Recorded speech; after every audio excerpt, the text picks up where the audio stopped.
So sa darating na linggo na po mga idol, magaganap ang laban ni Unified World Super Welterweight Champion Sander Zayas kay Jaron Boots Ennis.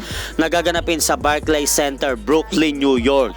At speaking magaganap na laban na yan mga idol, makikita po natin sa isang video training ni Sander Zayas na sobrang lakas na po ng left hook nito, na maski ang trainer nito na nakasuot ng body protector sa kanyang katawan ay sumuko nga po dahil sa lakas ng left hook ni Sander Zayas. So mukhang ito po mga idol yung tatapos na suntok kay Jaron Boots Ennis kapag nangyari na sa linggo ang kanilang magaganap na laban. Vámonos. No debes respirar.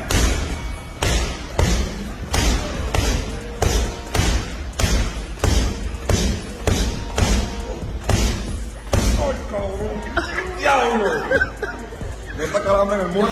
At sa iba pang balita mga idol, 5 araw na lang po ang hihintayin natin at magaganap na ang laban ni former IBF World Super Flyweight Champion Jerwin Prettyboy Ancahas kay Omar Trinidad ng bansang Amerika. At ito nga pong magaganap na laban ni Jerwin Ancahas mga idol kay Omar Trinidad ay magsisilbing card sa laban ng Edwin La Granada de los Santos versus Jose El Rayo Valenzuela rematch. At naka-schedule nga po ang laban nila Ancahas at Omar Trinidad mga idol sa isang 10-round non-title bout sa featherweight division. Kaya abangan po natin ang laban na yan ni Jerwin Ancahas sa darating na linggo.